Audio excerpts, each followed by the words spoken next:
नमस्कार, स्वागत है आप सभी का आज के कृषि दर्शन कार्यक्रम में।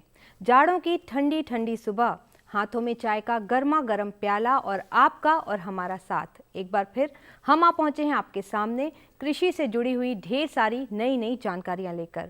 और आज जैसे कि शुक्रवार है तो आज हम आपको खबरें खेती की और मंडी भाव तो दिखाएंगे ही, साथ ही आपके पत्रों और ईमेल के जवाब देंगे हमारे कृषि विशेषज्ञ आपकी चिट्ठी आपका ईमेल में।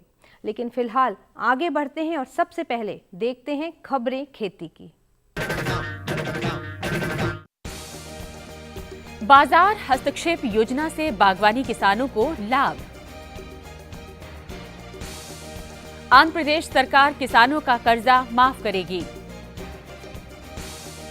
और उत्तर प्रदेश में 82 चीनी मिलों ने पेराई शुरू की। नमस्कार, खबरें खेती की में आपका स्वागत है। मैं हूं सुषमा शर्मा। अब खबरें विस्तार से। देश में कई ऐसी जिन्स हैं जिन्हें अधिक देर तक भंडारित नहीं किया जा सकता है। इसमें बागवानी उपज प्रमुख है।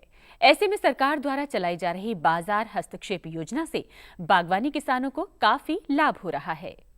कृषि और बागवानी जिन्सें जो जल्दी खराब हो जाती हैं और किसानों को इनके खराब होने के डर में इन जिन्सों को बेहद कम दामों में बेचने पर मजबूर होना पड़ता है। इन किसानों को राहत देने के उद्देश्य से सरकार द्वारा बाजार हस्तक्षेप योजना चलाई जा रही है, जिससे किसानों को काफी लाभ हो रहा है। MIS यानी बाजार हस्तक्षेप योजना का मुख्य उद्देश्य उत्पादन की अधिकता होने पर कीमतों में आने वाली गिरावट की स्थिति में किसानों को वाजिब मूल्य मिले, इसे सुनिश्चित करना है। MIS को उन राज्य सरकारों या केंद्र शासित प्रदेशों के विशेष अनुरोध पर क्रियान्वित किया जाता है, जो केंद्र सरकार के साथ 50-50 के अनुपात में किसानों को वहन करने पर सहमति जताते हैं। MIS के तहत राज्यों को फंड आवंटित नहीं किया जाता है। इससे किसानों के नुकसान की भरपाई होती है, लेकिन जरूरी है कि उनकी मांग राज्य सरकार तक पहुंचे और वे केंद्र सरकार से कदम उठाने के लिए कहें।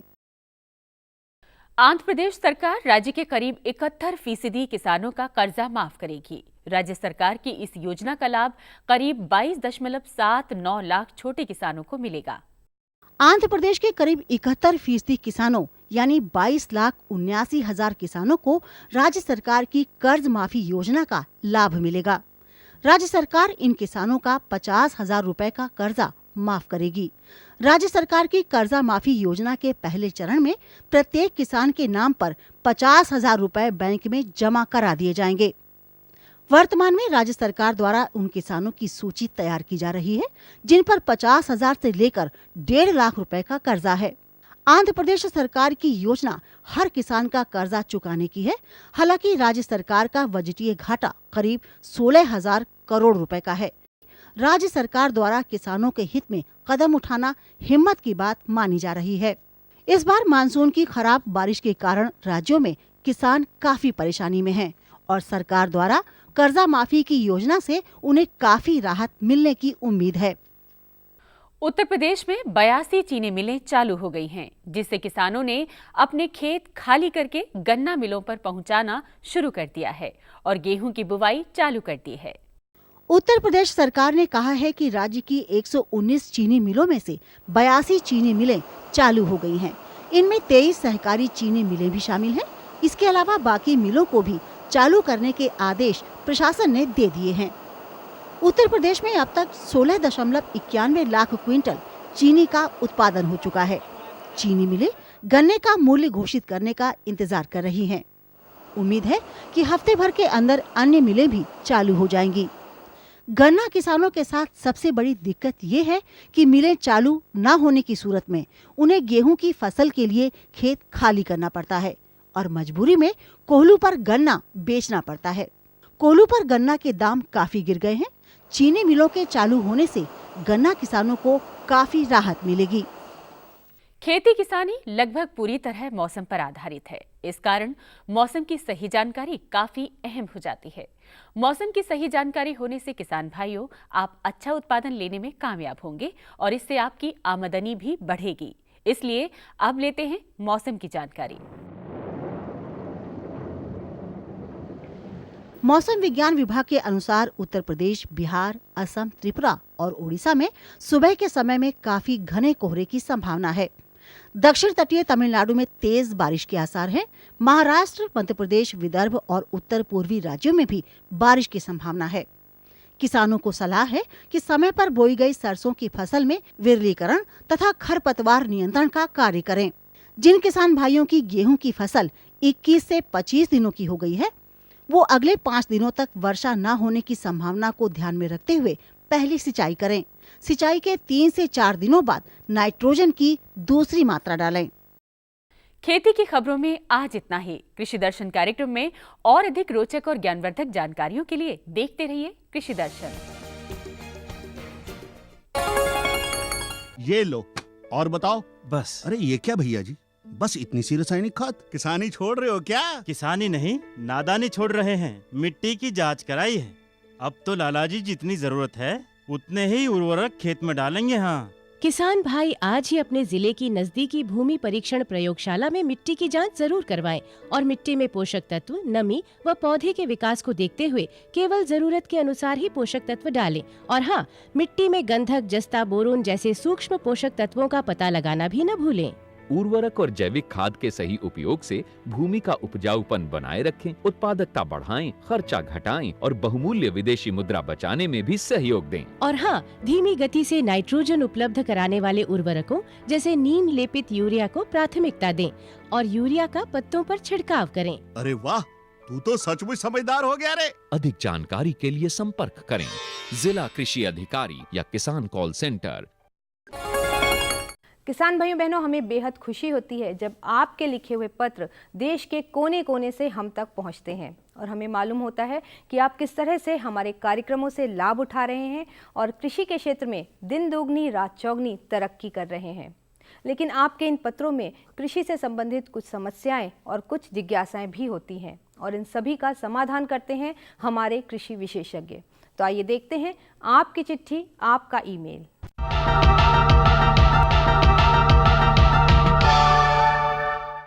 स्वागत है आप सभी का आपकी चिट्ठी आपका ईमेल में और हमारे हाथ में है आपके लिखे हुए देश के कोने कोने से आए हुए ढेर सारे खत और ईमेल्स। और अब हम समय बिल्कुल नहीं गंवाएंगे और जल्दी से जल्दी आपकी सभी समस्याओं और जिज्ञासाओं का समाधान करवाएंगे हमारे विशेषज्ञों के द्वारा। तो ये जो सबसे पहला पत्र हमने लिया है, इसे लिखते हैं संजय, जिला करनाल, हरियाणा से। और ये लिखते हैं कि कृषि दर्शन कार्यक्रम इन्हें बेहद ही रोचक और ज्ञानवर्धक लगता है और इन्होंने ये लिखा है कि हम अपने इस कार्यक्रम में युवा और प्रगतिशील किसानों से मिलवाएं ताकि बाकी युवाओं के लिए भी प्रेरणा का स्रोत हो। तो संजय जी, हम आपसे कहना चाहेंगे कि हम अपने इस कार्यक्रम में समय समय पर कई युवाओं और प्रगतिशील किसानों से मुलाकात करवाते रहते हैं। आगे हम इसमें और भी कोशिश करेंगे कि हम ज़्यादा से ज़्यादा युवाओं और प्रगतिशील किसानों से आपकी मुलाकात करवाएं।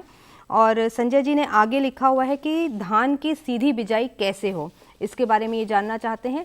तो संजय जी, चलिए आपकी जिज्ञासा को शांत करते हैं और चलते हैं हमारे विशेषज्ञ के पास। धान उगाने की जो नई विधि है उसमें श्री विधि शामिल है और दूसरी एरोबिक विधि या सीधी बिजाई है। श्री विधि में हम 14 दिन से कम आयु की पौध लेते हैं और एक जगह पे एक ही पौधे की रोपाई करते हैं और वर्गाकार रूप में इसकी रोपाई की जाती है और रोपाई की दूरी है 25 सेंटीमीटर गुणा 25 सेंटीमीटर। और साथ ही इसमें जब आगे हमारी फसल बढ़ती है तो उसमें बहुत हल्का पानी, छिछला पानी बनाए रखते हैं और समय समय पर हल्की हल्की सिंचाई करते रहते हैं, खेत में लगातार बहुत अधिक पानी खड़ा ना रहे। दूसरी विधि सीधी बिजाई की विधि है। ये आजकल काफ़ी किसान इसको अपनाना शुरू कर दिया है इन्होंने।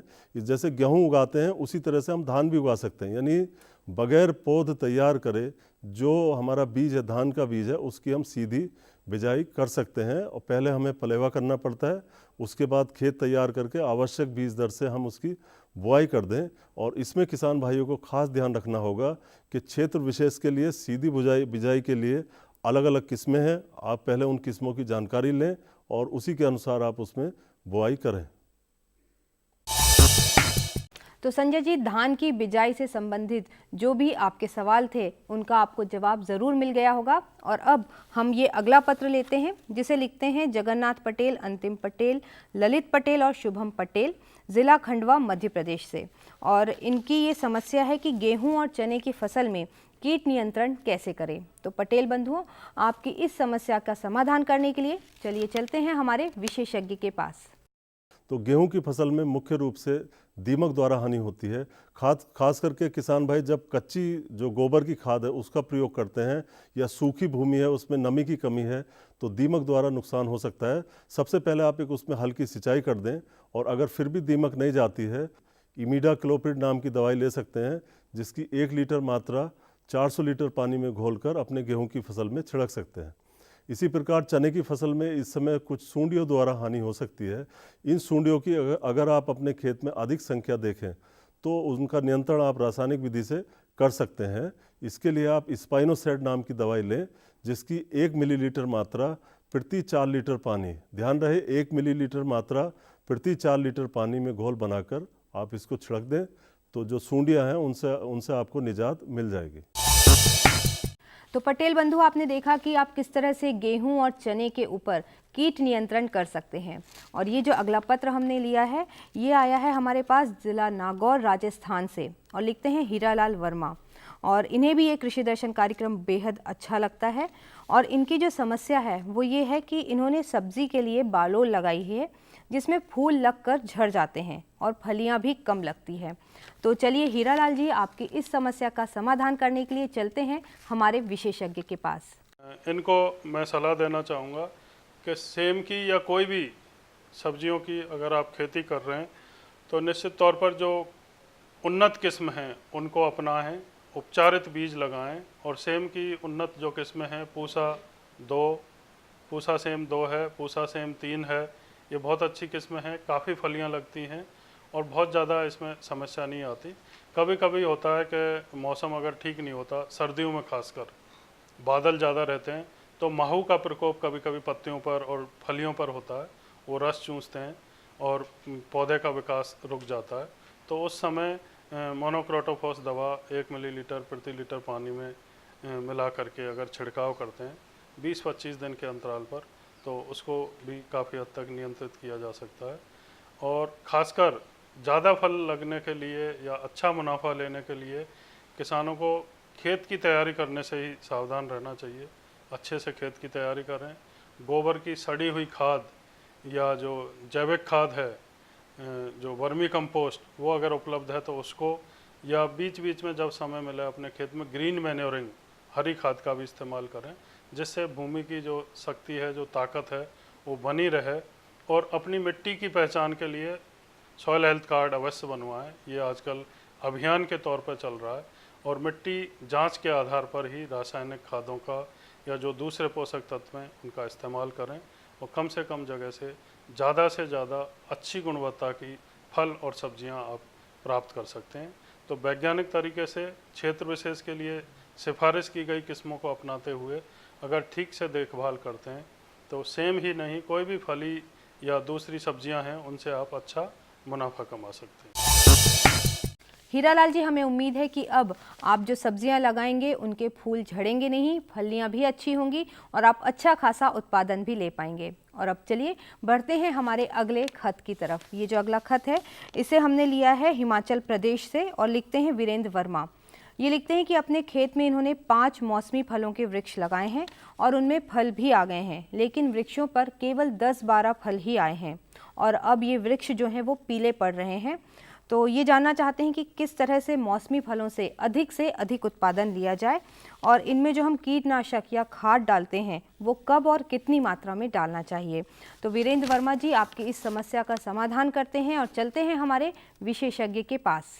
तो मैं इनको बताना चाहूँगा, कोई भी फलदार पौधे जब लगाते हैं 3 या 4 साल बाद आपको जैसे ही फलों का उत्पादन मिलने लगता है तो निश्चित तौर पर पहली बार 10, 12 या 15 फलों से ज़्यादा नहीं आते, लेकिन भरपूर पैदावार लेने के लिए आप अपने बाग का अगर ठीक से प्रबंधन करते हैं, ठीक से प्रबंधन का मतलब जैसे निराई गुड़ाई, उसमें खाद, खासकर देसी जो खाद है, गोबर की सड़ी हुई खाद, ये आप डालें, पानी ठीक से डालें, समय पर डालें और खरपतवार जो भी आते हैं अनावश्यक रूप से पौधे, उनकी निराई गुड़ाई समय समय पर करके अगर आप उचित देखभाल करेंगे तो निश्चित तौर पर आपको अपनी जो मौसमी के फल हैं वो और ज़्यादा मिलेंगे, अच्छी क्वालिटी के मिलेंगे। आजकल राष्ट्रीय बागवानी मिशन योजना के तहत बागवानी के लिए कई तरह से प्रोत्साहन दिए जाते हैं। तो आप चाहें बड़े स्तर पर बागान लगाना, तो एक तो बूंद बूंद सिंचाई विधि बहुत बढ़िया विधि है, खासकर जो सिट्रस फ्रूट हैं जिसमें आपका मौसमी भी आता है, उनमें आप लगाएं तो एक नियंत्रित तरीके से पौधों को नियमित रूप से पानी मिलेगा, फलों का अच्छा विकास होगा। और कई बार फल कम ज़्यादा पानी पिलाने से फट जाते हैं नींबू वर्गीय पौधों में, वो समस्या आपकी नहीं होगी और ज़्यादा से ज़्यादा उत्पादन आप ले पाएंगे। अगर आपको लगता है कभी कोई कीटर व्याधि का प्रकोप है, जैसे बहुत बार पत्तियां सिकुड़ने लगती हैं या आपके पौधों पर कई तरह के कीड़े आ जाते हैं या कोई काटने वाले कीड़े आ रहे हैं, तो निश्चित तौर पर उस टाइम आप रासायनिक दवाओं का इस्तेमाल कर सकते हैं विशेषज्ञों की सलाह लेकर के, और इस तरीके से आप कम क्षेत्रफल से अच्छी गुणवत्ता के ज़्यादा से ज़्यादा फल प्राप्त कर सकते हैं। और ये जो अगला ईमेल है इसे लिखने वाले हैं एक विद्यार्थी, ये हैं भूपेंद्र लोधी और लिखते हैं मध्य प्रदेश जिला सागर से, और ये पढ़ रहे हैं अभी और उसके साथ साथ ये खेती भी कर रहे हैं। बहुत ही अच्छी बात है भूपेंद्र जी। और इनकी ये समस्या है कि इन्होंने जुलाई 2014 में करीब 50 डेसिमिल में बैगन लगाया हुआ है और इन बैगन के जो पौधे हैं उसमें गुलाबी सूड़ी का प्रकोप हो गया है, और ये जो सूड़ी है ये फूलों के साथ साथ फलों के अंदर भी प्रवेश कर रही हैं। तो भूपेंद्र लोधी जी, आपकी जो समस्या है बहुत ही गंभीर है और इसका हम बहुत ही जल्दी समाधान करते हैं और चलते हैं हमारे विशेषज्ञों के पास। मैं बताना चाहूँगा कि खासकर बैंगन, टमाटर या मिर्च, ये जो सोलेनेसियस क्रॉप हैं, इनमें स्टेम बोरर, एक तो जो तना छेदक है, फल छेदक है, जिसमें गुलाबी सुंडी भी है, ये कई तरह के कीट हैं जो बड़े स्तर पर इनका प्रकोप होता है, और अगर इनको समय से नियंत्रित नहीं किया जाए तो भारी नुकसान फसलों को पहुंचता है।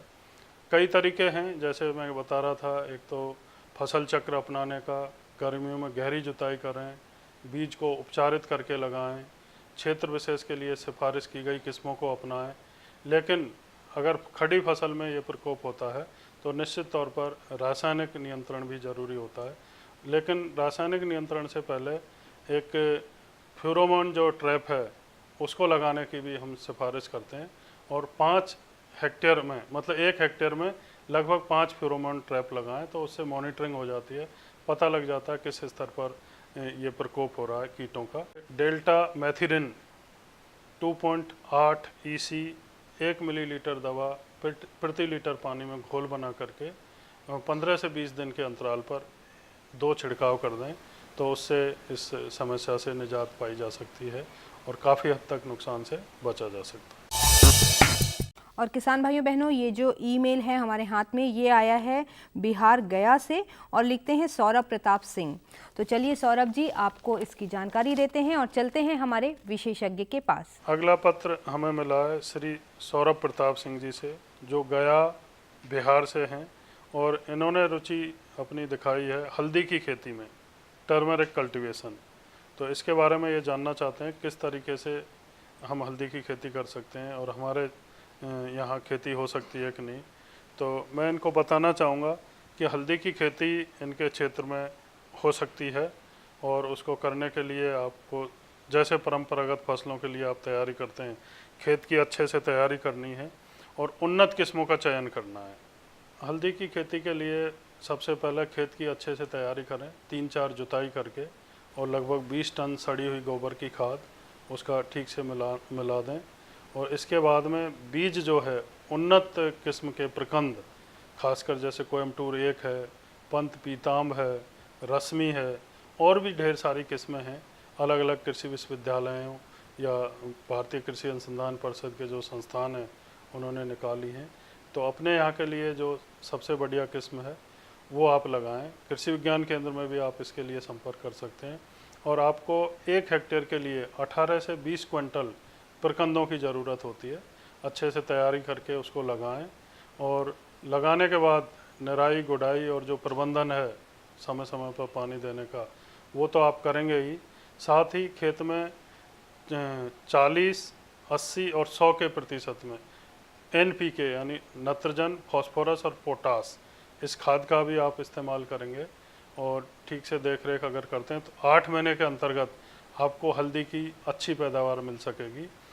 पैदावार जो हल्दी की है कब तैयार होगी इसका पता करने के लिए आपके जो पौधे हैं ऊपर से वो थोड़े मुरझाने लगेंगे, पीले पड़ने लगेंगे, और जैसे ही वो गिरने लगते हैं, करीब करीब 8 महीने इसमें लगते हैं, तो आपके प्रकंद खुदाई के लिए तैयार हो जाते हैं। फिर आप उनकी खुदाई करके बाज़ार में बेच सकते हैं, प्रोसेस कर सकते हैं, पाउडर बना सकते हैं, जिसे हम वैल्यू एडिशन कहते हैं। तो इस तरीके से आप काफ़ी मुनाफा हल्दी की खेती से कमा सकते हैं। और जहाँ हल्दी की खेती होती है आमतौर पर अदरक भी उसी तरीके से उगाई जाती है। तो हल्दी, अदरक, ये जो प्रकंद वाली फसलें हैं, इनकी आप खेती करके और ज़्यादा से ज़्यादा मुनाफा कमा सकते हैं। किसान भाइयों बहनों, आज आपने देखा कि आपकी कृषि से संबंधित जो भी जिज्ञासाएं थी, जो भी समस्याएं थी, उन सभी का हमारे विशेषज्ञ ने बहुत ही विस्तार से जवाब दिया। हमें उम्मीद है कि आप इन सभी से लाभ जरूर उठाएंगे और कृषि के क्षेत्र में दिन दोगुनी रात चौगुनी तरक्की करेंगे। अगले कार्यक्रम में मिलेंगे आपके कुछ और पत्र और ईमेल्स के साथ।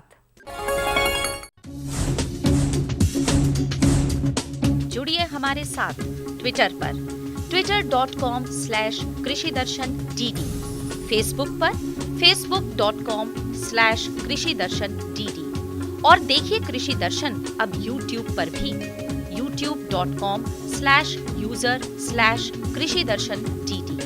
भेजे हमें मेल कृषिदर्शन.dd@gmail.com पर। आपको हमारा कार्यक्रम कृषि दर्शन कैसा लगा? अपने सुझाव, प्रतिक्रियाएं एवं सवाल हमें इस पते पर भेजें। कृषि दर्शन, कमरा नंबर 10, CPC दूरदर्शन, खेलगांव, नई दिल्ली 110049। किसान भाई बहनों, आज के कार्यक्रम में हमने आपको कृषि संबंधी कई समस्याओं और कई जिज्ञासाओं का समाधान बताया। हमें उम्मीद है कि आप उनसे लाभ जरूर उठाएंगे और पत्रों के माध्यम से ही नहीं बल्कि ईमेल के जरिए भी हमें खत जरूर लिखेंगे। और हमारा ईमेल एड्रेस है krishidarshan.dd@gmail.com। तो हमें इंतज़ार रहेगा आपके पत्रों और आपके ईमेल्स का। अगले कार्यक्रम में कुछ और नई कृषि जानकारियों के साथ आपसे फिर मुलाकात होगी। तब तक के लिए हमें अनुमति दीजिए। आपका आज का दिन शुभ हो, मंगलमय हो। नमस्कार।